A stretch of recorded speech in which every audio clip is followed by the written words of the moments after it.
Good morning, true crime friends. How y'all doing? Look. We have a lot to talk about this morning. We just need to get into it. We are talking Sarah Boone opening statements and the first nine witnesses they did on the first day. Oh my gosh, it was so much information. Dog, don't start squeaking that toy. You see me talking to the people. Look, you know what you need to do. Please first like this video and subscribe to the channel. Now look, let's get into it. Sarah Boone, after 4.5 years, the case has finally started. I have an entire Sarah Boone playlist where I break down every single thing that has happened in this case so far. So I'm going to link that playlist in the description of this video. But picture it, Florida, the courtroom, everybody is ready to go. Sarah is dressed professionally. She has a stiff back. She almost looks like one of the lawyers, right? She has a little pen. She's going to make notes, which is supposed to say to the jury, I'm not guilty. Look, I have a pen. So she's sitting there and the state gets up and the state's first words out of their mouth are the transcript from when the video from where Sarah was torturing George while he was in the suitcase. Now listen, I thought they were going to play it and that would have been impactful. But to hear the prosecuting attorney stand up and slowly and calmly read the words that came out of Sarah's mouth, devastating. He was just like, for everything you've done to me. Just like slow and methodical. And I was like, oh girl, you're going to jail. Do you not know you're going to jail? Because I'm looking at this right now and I'm like, she seemed like she's gonna go to jail. But I was like, okay. I am going to keep an open mind, even though I'm not already on the jury, so I've already decided this case and I'm judging her harshly. But okay, so look. The state gets up and lays out their case. We have talked about their case ad nauseum. And then the defense gets up and tells their side of the story. Now listen, what we have not heard is the defense's full side of the story. So I was like, okay, defense, please tell me something because maybe you know something we have not already heard. So I was keeping a very, very open mind. And he was like, hey, y'all, how you doing? Listen, I'm Southern. I like you. You like me. And Sarah has a very good defense. And in the words of the great philosopher, Jamie Foxx, blame it on the alcohol. And I was like, wait. We just going on the blame it on the alcohol defense? Okay. Wait. Sir, I don't know if you know how court works. I mean, I know you've been doing this for 30 years and everything, but I don't think that's gonna go good. But he was just like, see, Sarah and George had a tumultuous relationship. And I was like, okay. And he was like, they like to drink a lot, sometimes too much. You know how sometimes you drink too much, like every day for 30 years? Yeah, that's kind of what they were into. And I was like, okay. So they were alcoholics in an abusive relationship. Okay. He was like, and so they were playing one night. You know how like you play with your partner sometimes? You start drinking and you get silly. And I was like, right. People do that. He was like, and then, you know, you put your partner in a suitcase. And I was like, sir. I don't know if you know, that's not a thing. Putting your partner in a suitcase, that's not a thing. And he was like, so, you know, Sarah wanted to talk to George. She could talk to him when he was out of the suitcase? Okay. She wanted to talk to him, and there were things that were heavy on her heart, and she needed to say to him when she had a captive audience. And yes, it's an unconventional tool. Sir, unconventional is crazy. It's bananas, bonkers, out of just crazy, out of her mind crazy. He was like, it's an unconventional tool, but she had a captive audience and she wanted to explain some things to him about how she was feeling about their relationship. And I was like, okay, sir, so I've had to do this before, right? Because I have raised 4 children. And so when you want a captive audience, you just take your kids on a ride. Because listen, if you know kids like I know kids, at some point, they're going to want you to drive them someplace. Mama, can you take me to the skating rink? Mama, we need to go to the store to get school clothes, whatever it is. And then when you're in the car and they're in the car, you have the power to turn the radio off and then you have a captive audience and you could talk to them. You know what never occurred to me? Never. I know you're going to think this is nuts. Never occurred to me to put anybody in a suitcase so I can have a captive audience. But yes, he was indeed a captive audience. And I was like, okay. And so The district attorney, the defense attorney says, look, yes, she had a little bit of liquor and she filmed a video, and then there was an 11-minute time lapse, and then she filmed another short video. In this short video, the only thing you hear her say to George is, shh, like, that's so sinister. At the time that I heard the video, it didn't seem that bad, but hearing it said in court, that seems sinister as heck. He was like, okay, there's 11 minutes between those two videos. The key here is that 11 minutes. Is it, sir? Really? Because in that 11 minutes, he was in a suitcase. So what, locked, trapped, what could he have possibly done? P.S., he's begging for his life the whole time. And she's just telling him to shut the heck up. Okay. So he sat down, and I was like, I don't know what this man could possibly say. Hang on for a second. You know I done talked my throat dry. Hang on. So the state is like, look, we have waited for many years to cover this case. So we have all of our ducks in a row. We better start plowing through these witnesses. We could probably convict this half of the day, but okay, we're going to give time, and we just going to let it play out. So first they had George's brother. That's the decedent's brother. And he was just like, I knew them. They fought all the time. They was drunk all the time. That's just how they rode. And I was like, okay, thank you so much for your time, your service. Thanks for coming to Florida. I think he lives in Florida. Anyway. So then they had the Publix manager. Publix, the supermarket, where apparently they bought wine. Now, Sarah said they just drank like a bottle of wine. And I was like, okay, people, how many glasses? Look, I don't drink, so I don't know how many glasses is in a bottle of wine. And then they said it was like a Johnny Depp mega pint. I'm not good with measurements and stuff. But a regular bottle is like 4 glasses or something, 5 glasses. And then these big mega pints, Magnum, that's what they call it. Isn't that also a condom? Okay, look, they got magnums of wine, which apparently was equivalent to 2 bottles of wine. So she said they had a bottle of wine. Actually, they had 2 bottles of wine, 2 big, gigantic magnum bottles of wine. That's a whole lot of wine. So they were wine drunk. Between me and you, I thought that wine drunk was when you like got together with your girlfriends and had mimosas or whatever and giggled and then just went to sleep. I didn't know wine drunk made you like, unfortunately, unalive people. But now I know. Look, see, we are learning things from true crime. So they drank a whole bunch of wine and got real ugly and real crazy with one another. And I was like, okay, cool. Then they had the 911 operator who got up on the stand, and I was like, girl, where'd you get that jacket from? You are looking fabulous. And she's like, I'm the 911 operator. Your call will be recorded. I was like, oh, ma'am. We're here in court. You're not a recording still. And she was like, I've been a 911 operator for 22 years or 25 years for a super long time. And they called. She said he was dead. We made her perform CPR. She was like, ew, I don't want to touch no dead body. But we made her touch the dead body anyway. And then I got off the phone. What you want from me? I'm just doing my job. I got a shift starting in 5 minutes. So can you let me go? And they were like, thank you so much for coming. And they went ahead and let her go. And then they had the neighbors. Now, look, this is what you need to understand about these neighbors. Sarah Boone has one of her attorneys to track down all the neighbors to testify on her behalf. But point of information. Woohoo! My throat dry again. Hang on. Point of information. Point of clarity. These neighbors, Sarah girl, they like you.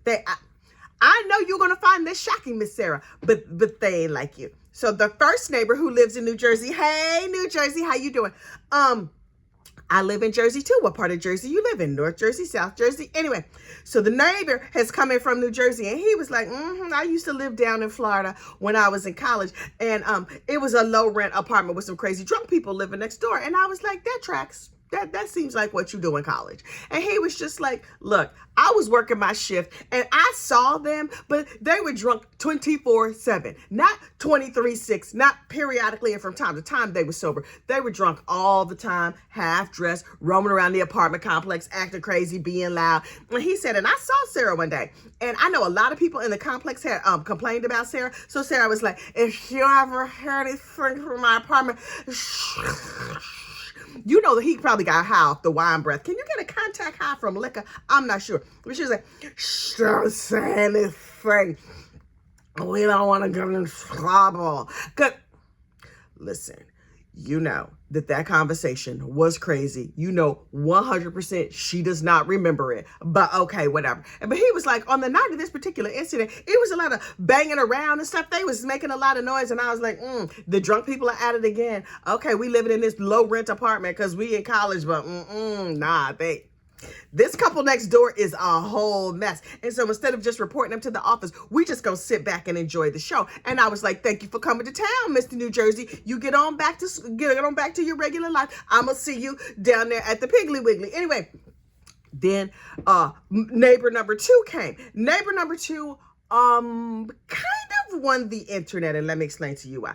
He was just like, we lived in college, and I lived next door to these crazy people, and they were fighting all the time. And he was like, I don't like drunk people, so I stayed away from that heifer. Every time I saw her, I could smell her coming first, and I was like, ew. And so the defense attorney was like, roll your mind back. Remember in 2009, he was like, sir, I was 9 in 2009. And I was like, oh. And the attorney was like, oh, sorry, good catch. I'm at 2019. And he was like, no problem, dude. I'm a millennial born in the year 2000, so I can publicly math without embarrassing myself. And let me tell you something. For that, I am jealous of millennials, although I was born in a year that ends in 0, but I still cannot publicly math. So kudos, a tip of the hat to this fine young man. He was just like, sound like she threw him down the stairs in the suitcase to me. Now, I'm not saying that she threw him down the stairs in the suitcases. I'm saying it sounded like she threw him down the stairs while he was still inside the suitcase. I was talking to my girlfriend, and my girlfriend was like, oh, boy, what was that? And he was like, I don't know, them crazy drunk people next door. Clearly, she about to unfortunately unalive him, or he's about to unfortunately unalive her. But the significant part of that testimony was he said he heard 2 voices. They were arguing back and forth. It was earlier in the evening. So the fact that old George slipped the surly bonds of this earth not too much long after that, not surprising at all. And I was just like, okay. So he was just like, these people are crazy. Can I get back to my regular life, please? And thank you. And the court was like, thank you so much for your time and your service. And then they had Brian Boone. Yes, Sarah Boone's ex-husband. Now look, what you don't want is your ex-husband on the stand. I don't care what terms you divorced on. If you love each other, if you hate each other, you don't want your ex testifying in any kind of trial because they know all your dirt, they know all your business, and they are going to tell God and all the world, including that jury right over there. And that means you probably gonna go to jail for a long, long time. So he was just like, I was married to her for a long time. We had a kid, and she was an alcoholic. And so eventually I was like, Sarah, I can't with this. She was terrible with the kid. She's supposed to pick him up. She rarely did. And her and George was fighting all the time. And I was like, Sarah, girl, from what I recall, you wanted him to testify on your behalf. And now here he is testifying on your behalf, and it's not going good. I don't know if you noticed, it's not going good. And so Brian Boone testified, she called me in the middle of the night, and I was like, what this drunk heifer want? Because she was always calling me in the middle of the night, and I just ignored her like everybody else because she was annoying. And I was like, that tracks, because even now that she's sober, I mean, she's sober while she's in court, allegedly. But she seems annoying now. I cannot even imagine a drunk Sarah. So he was like, she called me in the middle of the night. I do not know what she wanted. And in the morning, I was calling her like, hey, you gonna pick up our kid from school? You gonna pick up our kid from school? He's like, I had to call her and call her and call her. Look, school was practically out, and I still had not reached the heifer on the phone, but that was standard because she was drunk all the time and she would sleep all day. And I was like, the shade. You don't want your ex testifying on your behalf, but also you should maybe not be in an unalive trial. So that's probably going to be, that's a sign that you've gone horribly, horribly wrong. Hang on. So he was like, I kept trying to reach the heifer. I could not reach her. So what you want from me?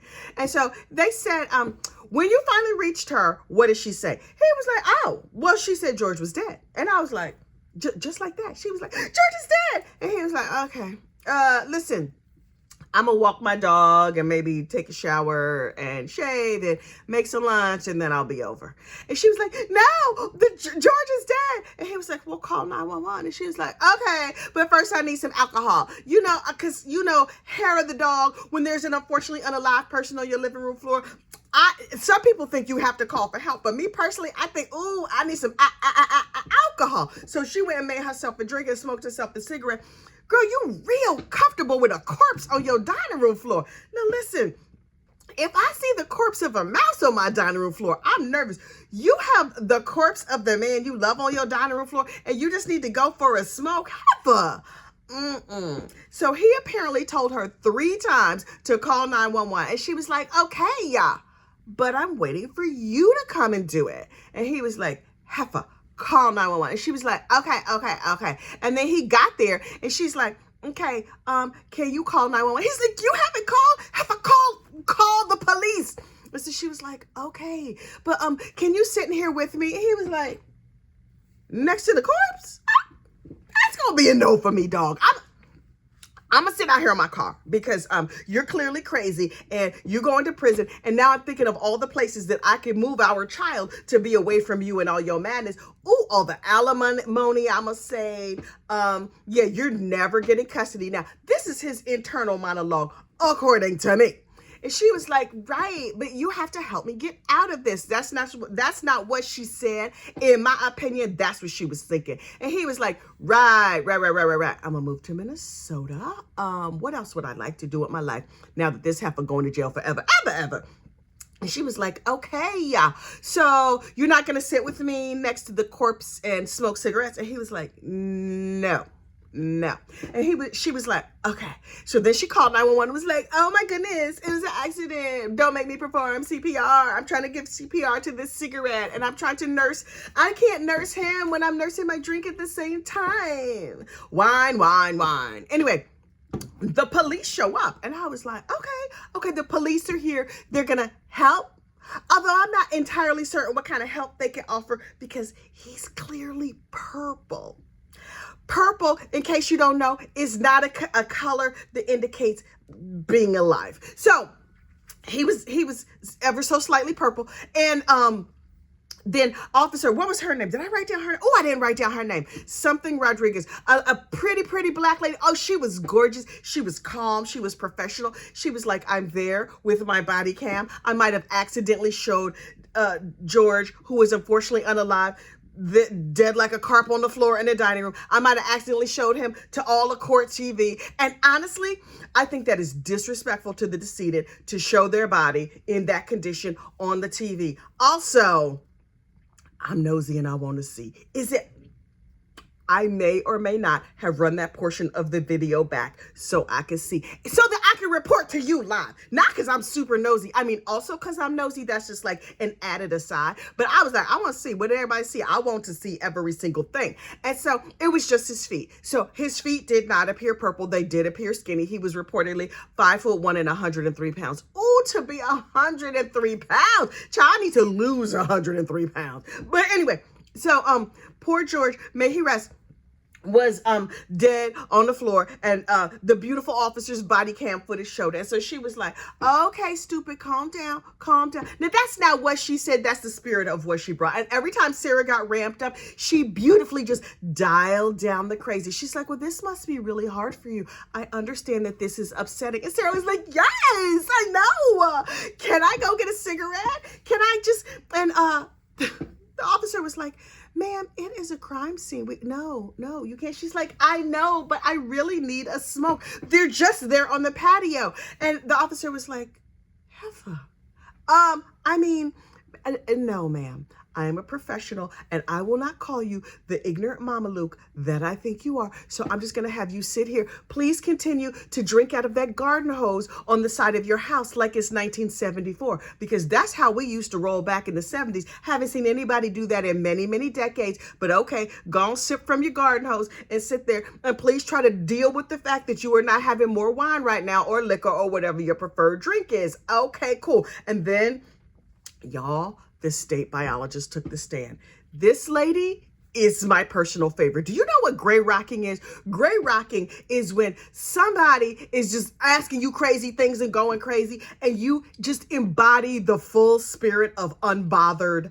I think they should change the term from gray rock to unbothered. Now, gray rock is like a therapy term or whatever, but this biologist was the utter embodiment of unbothered. Anything they asked her, she was like, I'm just going to give you the facts. Do with it what you will.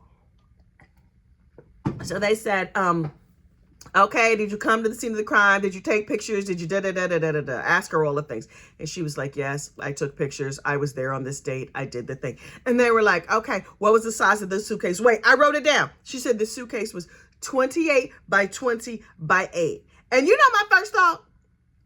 Did she put this sucker in a carry-on? I'm telling you right now, I was like, wait. Sarah Boone put George Torres in a carry-on suitcase. I knew he was small. I knew the suitcase was small. I had not been aware that this Mama Luke had been origamied into carry-on luggage. I have carry-on luggage. I went and I measured my suitcase. And if you think I did not go onto the internet, yes, I let my Google fingers do the walking, and I spent 25 minutes Googling the size of carry-on suitcases for different airlines. I looked up every single one. And let me just, so that I'm not out here spreading rumors, I just report them. I do not spread them. It was not a carry-on.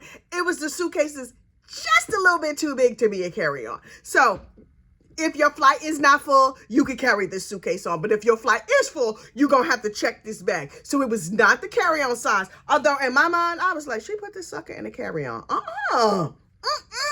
So the carry-on sometimes, suitcase that George was in was not that big. And so the biologist got down on the floor and they were like, okay, here's the suitcase. And I was like, it's tiny. Also, you know what I forgot? You know, when you have a carry-on, when you have a suitcase that has the wheels, it has that bar, which inside the suitcase has those two racks, which make like hard channels. Your clothes don't care if it's a hard channel in there. You know what might care? Your body. If you put your body in a suitcase, that's not going to be comfortable, number one, because you all like curled up like fetal. But number two, them bars inside the suitcase make it very uncomfortable. So it was very uncomfortable for him in my imagining. And so she got down and she said the zipper pull on the suitcase was broke. And so she was trying to open it to show the jury, and she had a little bit of trouble. And she was working from the outside of the suitcase. She was fully sober. She had all her faculties about her. It was full lighting. Everything was good. And she had trouble opening the suitcase. So how easy do you think it was going to be for him to get out of the inside of the suitcase? But I was like, okay. And so they talked to her about the suitcase and the size of the suitcase. And was there blood on the suitcase? Blah, blah, blah. And then the defense attorney, y'all, this defense attorney, listen, he's earning his no dollars that he's making off of this trial. He was just like, Madam Biologist, did you examine the suitcase? And she was like, yes, full gray rock. She was like, yes. He was like, did you notice the zipper on the suitcase? And she was like, the zipper was difficult to open. And he was like, well, are you a zipper expert? What do you know about zippers? And she was like, I have a handbag. I use zippers every day. And then he asked her a bunch more stupid zipper questions. And she was like, I don't understand the question.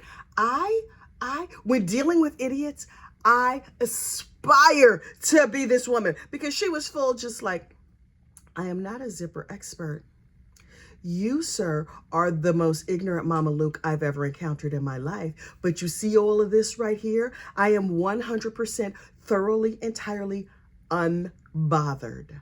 Next question, please. She is a hero. I do not know her name. I'm gonna find out her name. Rough House, Rough Flower, Rough Garden, something like that. Y'all, I don't even remember.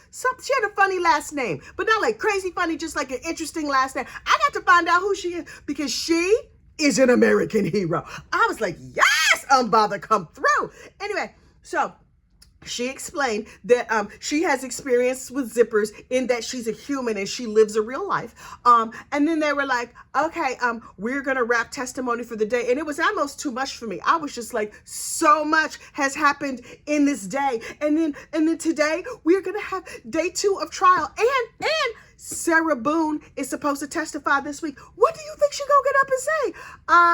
I was not a zipper professional, and so I did not understand that zipper needed some WD-40, and it was the alcohol who locked him in there. And I mean, I don't know what this heifer gonna say. I know she's gonna say she felt threatened. How do you feel threatened if you have a captive audience with an unconventional weapon? Ma'am, you locked a man in a suitcase and wouldn't let him out, and then recorded yourself torturing him. Heifer, you going to jail.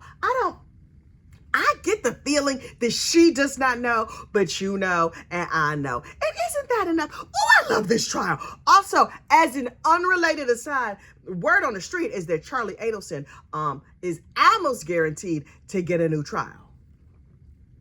I could not be happier. Okay, look, but we will cross that bridge when we come to it. In the meantime, you know what you got to do now. Like this video, subscribe to this channel, share it with a friend, and I will have more true crime for you tomorrow. Bye.